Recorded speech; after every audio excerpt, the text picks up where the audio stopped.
So the topic this week is to continue this discussion we had on Friday on the work energy theorem or definition, because that's going to serve many different scopes. It's going to allow us to look at conservative forces. It's going to allow us to look at conservation of energy, which is going to be a very important aspect when we are going to solve different physics problems, because then we can just look at the forces and then we can say that the force has to conserve energy without actually doing almost any calculation. And these are things which are pretty important when we now look at physical systems. And one of the things you will notice is, as Feynman actually put it, basically all fundamental forces in nature, they are conservative forces. That means they conserve energy. And that's a very important aspect for us, whether we do quantum mechanics or classical mechanics, electromagnetism, or let's say quantum field theory. The topic this week, as you probably have seen from the mail which we sent, is about first a short repetition from last week. We're going to remind you of this work energy theorem, and then we're going to move into conservation laws. Then when we're done with that, we have on Wednesdays a continuation of this, the lovely material, angular momentum, conservation of that one, when it happens and when it does not happen. You can see the reading suggestions as usual. And there's a very nice online lecture by Feynman, which I really recommend to take a look at.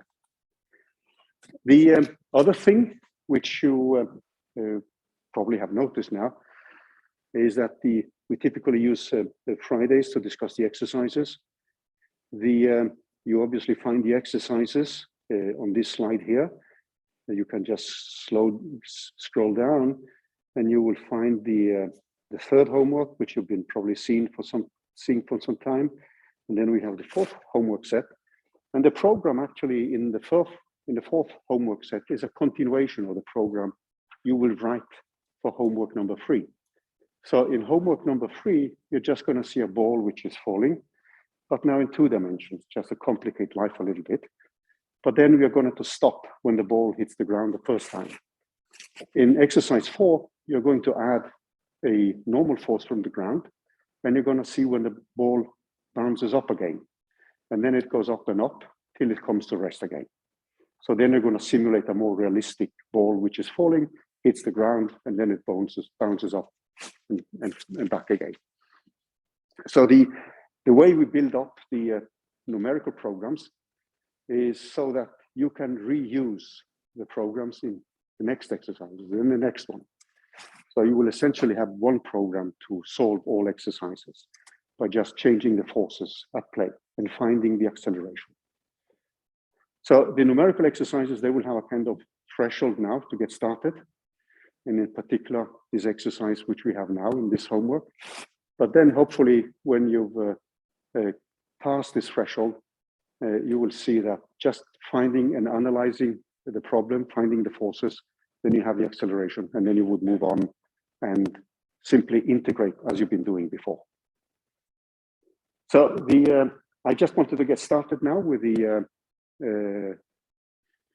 revision of or the revisiting of the work energy theorem. So let's try to do that. So what we did on on Friday, was that we started with the kinetic energy. So we looked at this work energy theorem.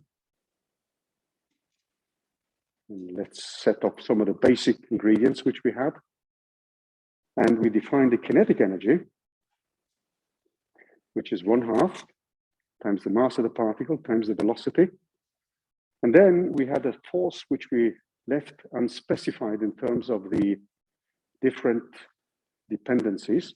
So it could depend on position, it can depend on velocity, it can depend on higher derivatives of the position.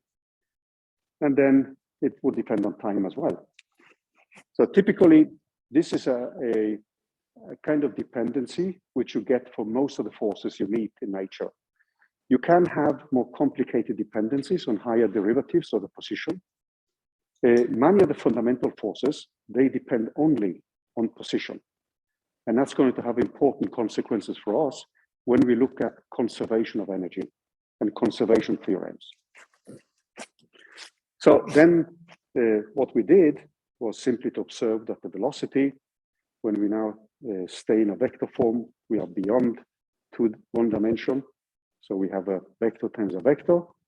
And we also know that the acceleration is given by F divided by the force divided by the mass here. Then the thing which we did was to reuse one of the results we found in the first homework assignment. And we looked at the derivative of the kinetic energy. So we are looking now at the change in kinetic energy. This is the instantaneous change of the kinetic energy. And that's a quantity which we now simply defined as 1/2. And we assumed that the masses are actually time independent. It could happen that mass changes with time, but in many of the exercises we are going to deal with, mass is not going to change with time, because else we would have to take the derivative of the mass as well. But now we simply need to use that result, which we had in the first exercise set. And this was actually exercise 3. I'm just reminding you of that one. And that was the first homework. It's always tempting to write H bar instead of H. So this is a kind of a professional how to say, damage. It's another kind of professional damage is that you keep repeating yourself as a teacher. And my daughter always says that. I mean, you said it once, you don't need to say it twice and many more times. This is a kind of other professional damage which you get by teaching for many, many years.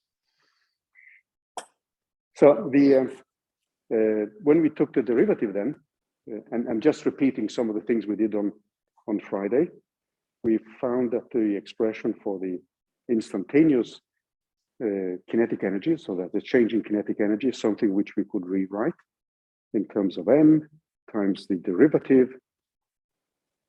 of the velocity times f. And then we knew that we could recognize this as the force. So this is now given by the force here and multiplied with v. And then we could recognize this again as the force multiplied with the derivative of the position with respect to time. The next thing we did was to discretize, because we normally do not have a continuous quantity. It's almost impossible to have that, because when you make measurements, these will always be discrete measurements with discrete time differences. So what we did then was simply to look at the basic definition of dt, or dk kinetic energy, which is actually the limit when delta t goes to 0. And then we are assuming now that we have equally spaced time differences. So in principle, what we had is something like this. So time t1 and t2, a kinetic energy at time t1 and time t2. And then we simply have a delta t, which is equal to t2 minus t1. And in general, what we did was simply to assume that these are equally spaced time differences.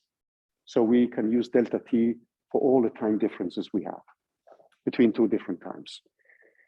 And when we did that, we could discretize the equations. So we would actually get a delta k, no longer the instantaneous change, and then a delta k divided with delta t, multiplied with the mass. And then we had a delta v, a delta t times v.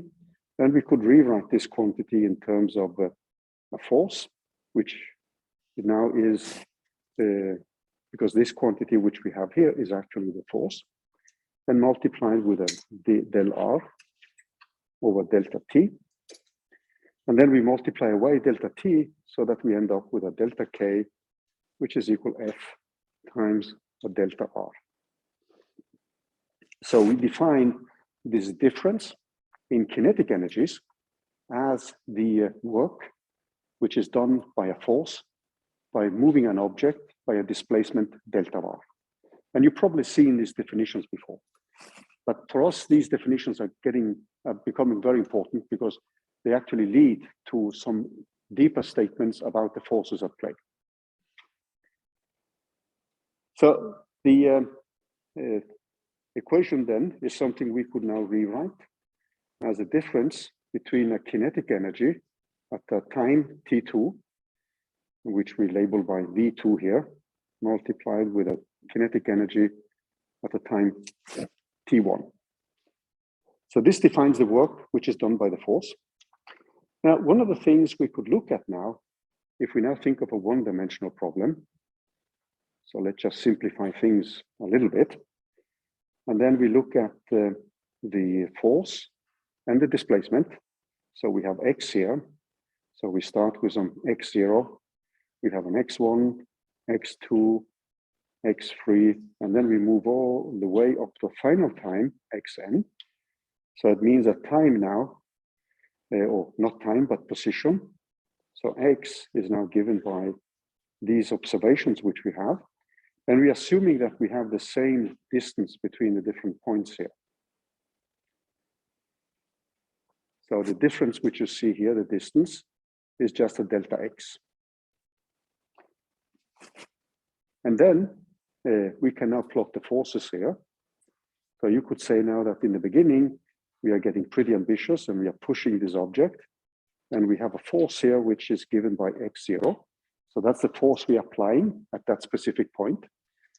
And then we're getting a little bit more ambitious and we use even more force, because now we think this is an easy case. So we get a new force which is acting here. So these are the values of the force here. So on the y-axis, we plot the values of the forces. Then we're getting a little bit tired, so we use less force here. And so we would have an x2, and this goes on up to the final element here. So there will be a final rectangular box here. Now, if you now look at the definition of the work, that is simply the height of this rectangle multiplied with the width. And what we do now is just to keep adding up this, and that gives the final difference. So if you now think of the kinetic energy at this specific point here when you start, so the object may have a kinetic energy, which we just call V0 squared.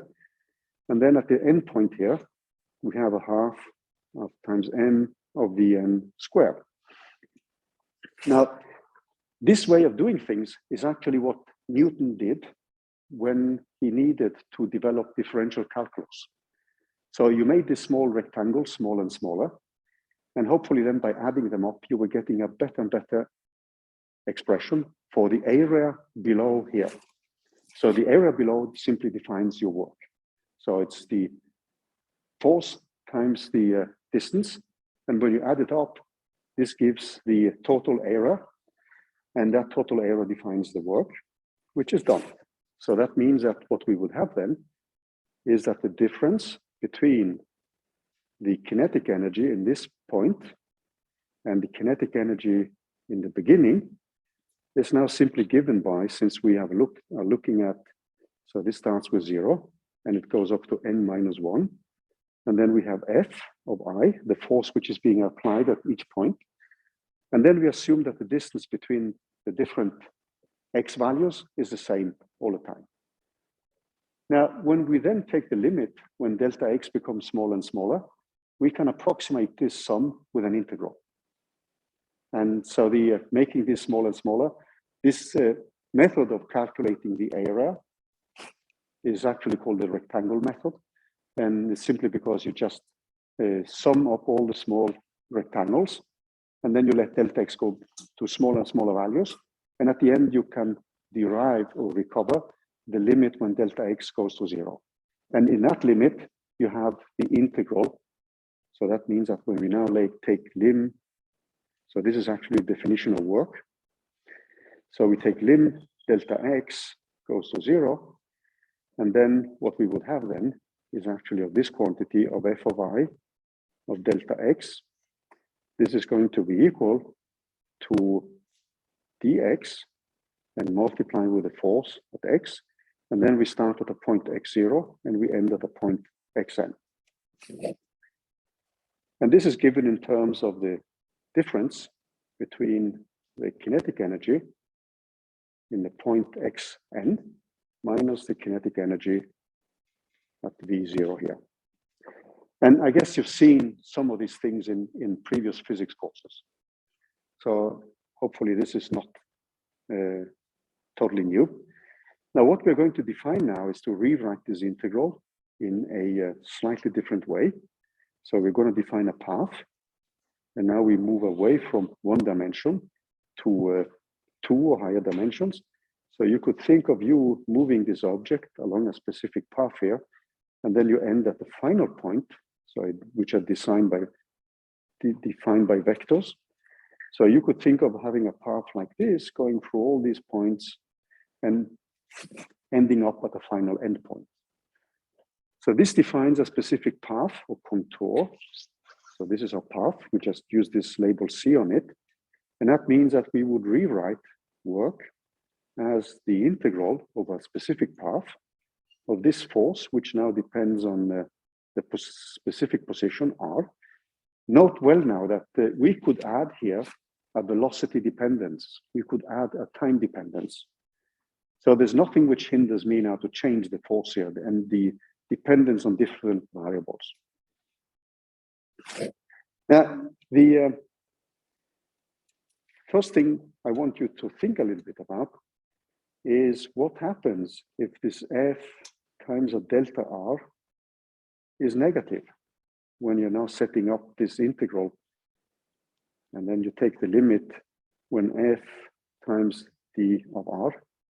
So let's just put that in parentheses. What will happen in that case? What does it actually mean? If when you calculate the integral and you get a negative result, what does it actually mean? Any good suggestions for that? Yeah? Work is being done by the object we're focusing. Yeah, and you're reducing the kinetic energy. So you would typically see that if you slow down, then that would be a typical example where the work would be negative. So that's a very good answer. So this means simply, if you want to rephrase it, this means a reduced kinetic energy.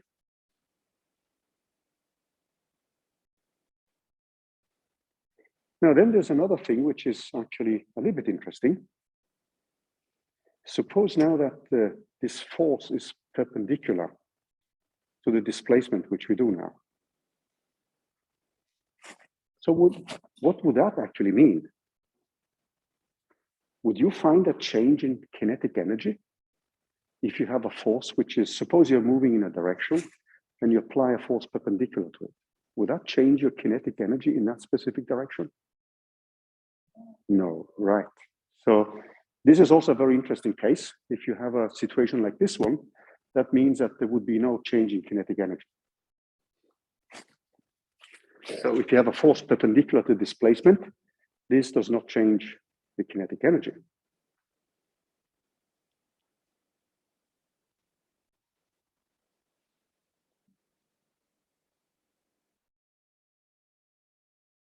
So this is when you have a force which is perpendicular to the displacement itself. Now, there's an example now which I actually wanted to discuss with you. So if you now look at the one of these kind of boring examples, I only have boring examples, guys. So if you have a block which is sliding back and forth in one dimension, so this is a one-dimensional system again, and then we have a block which is fastened to a spring, and then we know that there is a spring force. So this is not a fundamental force. This is actually an approximative expression for the force on this block from the spring. And this block is just swinging back and forth. We are going to derive the expression for this force a little bit later when we start looking at harmonic oscillations. So if we now look at this block here, suppose now we move from a position x0, so we start in an x0 and end x0 and end in a position x1. Then we know that the difference in kinetic energy has to be 1/2 of m times v1 squared minus 1/2 of m of v0 squared. And this is now supposed to be equal to this work which is done from x0 up to x1, and then minus f times x, sorry, not f, but k, So this is just a constant. It's a spring constant. So K times X multiplied with d of X. So what we get then when we integrate up is actually something which looks like minus K times X1 squared divided by 2 plus K times X0 squared divided by 2. And then we reorder a little bit so that we bring the X1 case on the other side, on the left-hand side. So then we would have M of V1 squared plus K of X1 squared divided by 2 is equal to 1/2 of M of V0 squared plus K times X0 squared divided by 2 here. Now, this is it sounds very innocuous, right? I mean, and it doesn't look very exciting. But you can actually pull out something very exciting from this, or I think it's exciting. So what kind of things do you note here? Let's start a little bit first. What about the force? What does the force depend on? Yeah? Position. Only position, right? So I just made a force which just depends on position. Now, if you look at the equations here, what does this equation actually tell us? So you started with X0 and you end at X1. And you have something we call the kinetic energy. And then we have another term which we're going to call the potential energy. Yeah? Yes. Energy is conserved. And that's an extremely important feature. Because if you have, and you will see that again and again here, that if we have a force which depends only on position, on the coordinates, that is going to be a force which conserves energy. So I'm just showing you an example here, but you will see it again and again if you come to gravitational forces, if you come to electromagnetic forces, you will see that these are forces which always will conserve energy. So let's just write it down. And then later, we are going to use properties about integrals and the integration along a path with a force which depends only on position. And we're going to show that these are forces which actually do conserve energy. So you can show that mathematically, but we will do that a little bit later. Now I'm just anticipating it because it's a very important thing, and I'm going to repeat it again and again and again. So one of the things I want you to observe here is the following. So there's an important, two important conditions.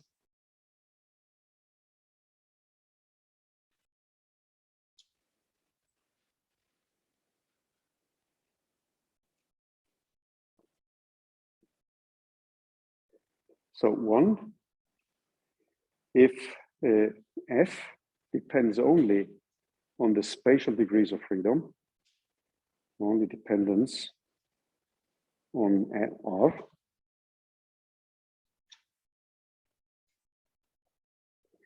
then what we have, so this is a necessary condition. This means that this is going to be a force which leads to, in this particular case, then the path chosen in the integral for the work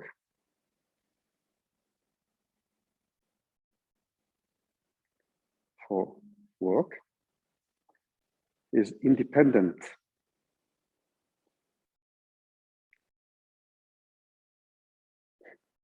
leads to, that was not what I wanted to say,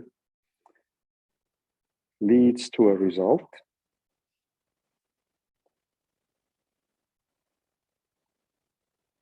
when the force is actually only dependent on R, then the path chosen in the integral for V leads to a result which is actually independent of the path,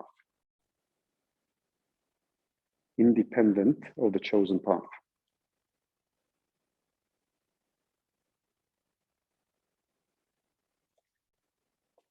So it means that it's only the endpoints which matter. So you can take, if you go back to this drawing we made of the path here, if you have a force which is independent of time and other quantities, so the only dependence it has is on position, it means that you could take whatever path here. But what matters are the energies at the end point. And that is going to lead to energy conservation. So this leads to a very important result. So this independence of path, that leads to energy conservation. So the sum of kinetic and potential energy before and after are going to be equal. But then there is also a very important condition for the force to be independent of path. And this is the condition number 2 here. To be independent, to have a path independent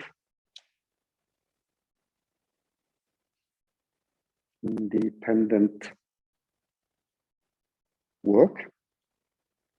So remember now that work is given by an integral from a position R0 up to a final position Rn. And this is given by the force times this small tiny element. In order to have a path independent work, what we need to have is a condition on the force. We need to have, and probably some of you have seen this before. So there's a very important constraint on the force. So if you haven't seen it, doesn't matter. But if you've seen it, maybe you'd like to answer. Anyone who's seen that condition before in the force? So there are some simple checks. So if the force depends only on the position, there's a very strong indication that it can be a force which conserves energy. But then there's another mathematical property which is easy to check. Anyone who may have seen that before? We're actually going to derive it by some simple integral theorems. Okay, I see that people haven't seen it before. And there is a very important quantity, which is the curl of the force.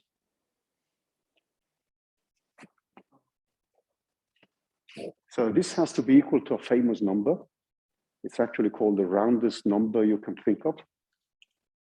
Anyone who can see what that number should be? 0. So that's a very important condition. So if these two properties are fulfilled, dependence only on the position and a curl of the force which is equal to 0, these are called conservative forces. So they conserve energy. And these are simple tests which you can run. And actually in the next exercise set number 4, you're going to see different forces and you're going to test immediately whether they are conserving energy or not. So these are called normally forces which fulfill these two conditions here. So this one and this one, they are called conservative forces.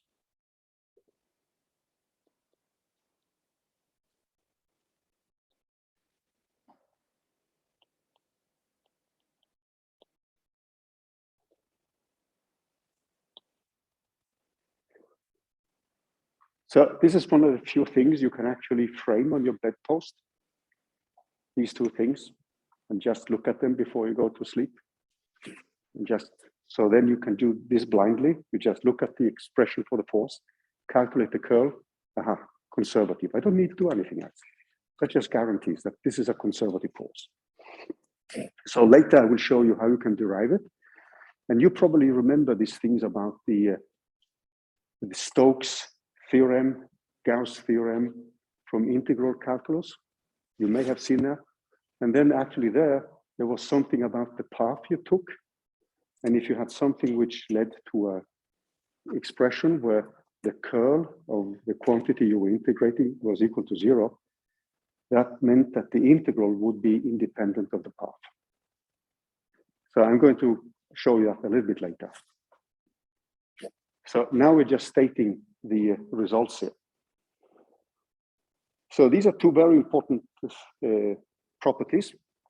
And the next thing we're going to need now is about conservation of linear momentum.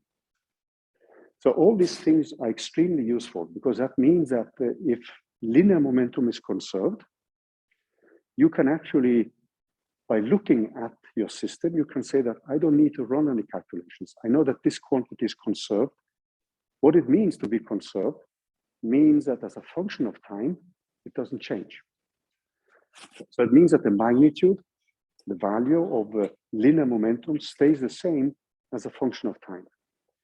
So these conservative forces, they also have this type of property, but we have to be a little bit careful. We have to distinguish between external and internal forces. So today is one of these days when we need to set down some of these expressions, because you will find them very useful when we are solving exercises. So these are properties which pertain to many fundamental forces in nature as well. So if you look at the force of gravity, that's going to be a force which actually conserves momentum as well. So when you are going to write a program for the solar system, one of the tests that your program is running correctly is that momentum is conserved. So let's look at other conservation laws. So we've discussed now conservation of energy, and I've just stated that if you have a conservative force which fulfills these properties, energy is conserved. So energy becomes a quantity which does not change over time. So let's look at momentum. So this is our next topic. And now we are thinking of conservation of linear momentum.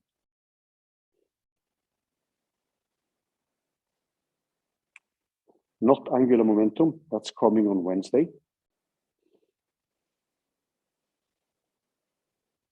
So in this particular case, what we are assuming now is that we have n objects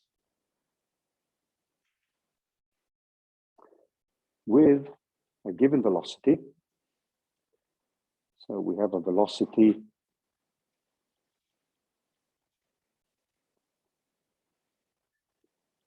so there's a velocity v of I, and we let this I go from 1, 2, 3 up to n. So these are the number of objects we have. And then we have a total linear momentum, which we would define as P of I, which is now given by the mass of this object, multiplied with the velocity. And then we have that the total momentum is just the collection of all the small guys, all the individual contributions to the momentum. And we're going to write this with an uppercase P, and that's going to be a sum of I equal 1 up to n of all the individual objects and their momentum of mi times v of I. And now we're going to reduce this to, as a demonstration, we're going to just look at 2 objects. And then we are going to do many afterwards. So we physicists, we count always like this, 1, 2, 3 many. And it's a kind of laziness almost. So many body physics is often more than 3 objects. And the thing is that with 3 objects, in many cases, you can actually find analytical solutions of problems. I don't know why I count like this, because I came from a place where people were pretty picky. They claimed for many, many years that they had the largest fraction of sheep per inhabitant. And actually, the county where I came from, they had a precise count of all sheep. And the county went in a deep depression when there was another county which suddenly had more sheep per inhabitant than they. Sorry, I can't resist. Okay. Anyway, we are going to count 1, 2, 3 many. And we are going to look at n equal to 2 now. So n equal to 2. So we look at the total force on one of the objects. So this is the object 1. So this has a net force, which is going to be given by the external force. So this could be an object which is moving in a potential. And then it feels also force, which comes from the other object. So this is normally called an internal force. So gravity is a typical example of a force which affects two objects or more objects. So it means that we would have an external force plus a force which I'm simply labeling like this, the force between object 1 and 2. And this is normally something which we in physics call for an internal force. So you have to be a little bit careful here, because when we do classical mechanics, when we have an object, we are going to treat that as a kind of point object. So we are not going to look at the internal forces inside that object. So when we say internal forces now, these are the forces between different objects. So this could be the forces between two planets, two suns, or whatever. Then we have the total force on one. And we take now object number 2 here. So we would have something like this one, the net force on object 2.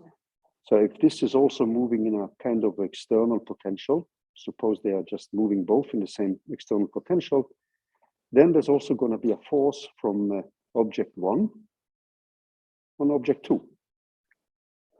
Now we have a famous law named after a famous physicist, Newton, which is going to tell us something about the relation between the force from object 2 to 1 and object 1 to 2.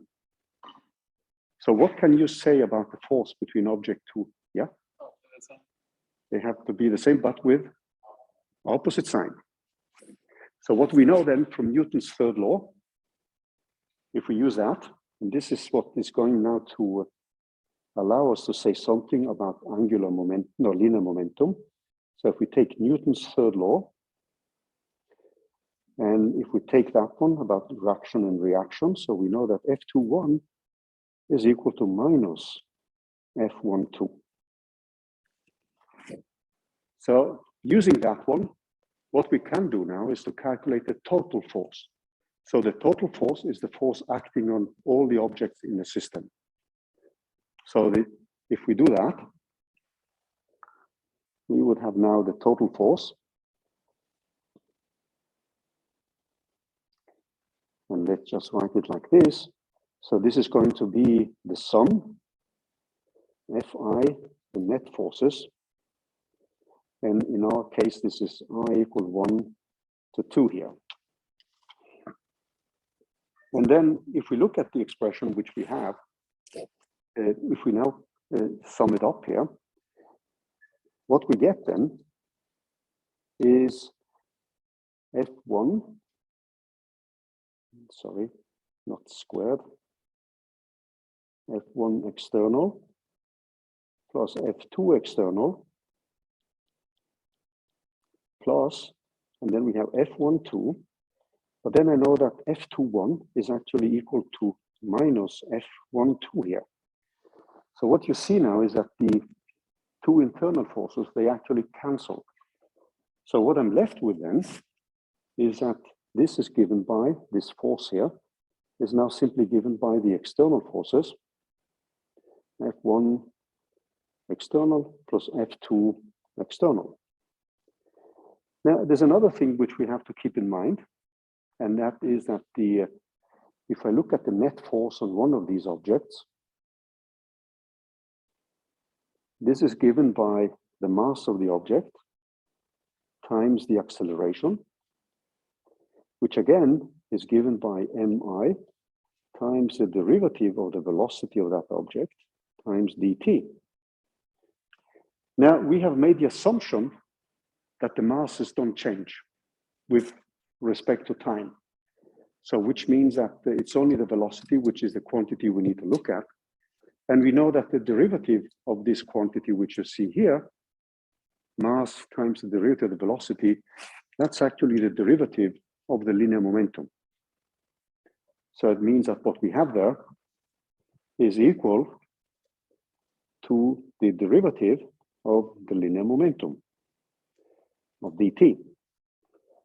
And then, since P1 plus P2 in this particular case here is actually equal to the total linear momentum, it means then that what I can do then is to rewrite this the derivative of the total linear momentum as F1, the external force, plus F2, the external force. So if you now look at these equations here, we can actually make a statement about the conservation of linear momentum. So what happens if the external forces are zero? What happens to the derivative of linear momentum? It's zero, right? So when the derivative of the linear momentum with respect to time is zero, then it means that momentum is conserved. So it's constant, because when you integrate it up, it just becomes a constant, a number. So this expression which we have derived here tells us the following. If we have external forces, linear momentum may not be conserved unless they are zero. If we have only internal forces, linear momentum is conserved. And that's a very powerful statement. So let's just write it down. So we demonstrated this now for two objects. On Wednesday, we're going to show this for many objects. This is just a small mathematical manipulation. So you can actually do this easily for more than just two objects. But now I just want to demonstrate the principle. And then on Wednesday, we are just going to show you how we can do this for many particles. But the kind of wisdom we can extract from this is that if the external forces, the total external forces,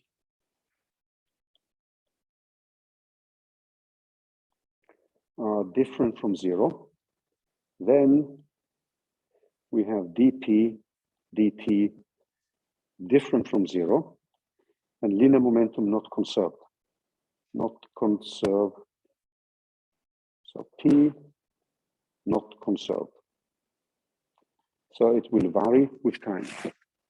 So if your object is moving and in external potential, then linear momentum may not be conserved. In general, it's not conserved. If we have only internal forces, so let's write this down. If only internal forces, so if you're looking at a gravitational problem, and one of the problems we are going to look at quite soon is actually the Earth-Sun problem. And for the Earth-Sun problem, the total linear momentum is going to be conserved. So that's a very useful check when we are testing the solutions of our equation, whether they are analytical ones or numerical ones. So if we have, if only, no, not interval, internal. So this was bad handwriting. Sorry, guys. If only internal forces,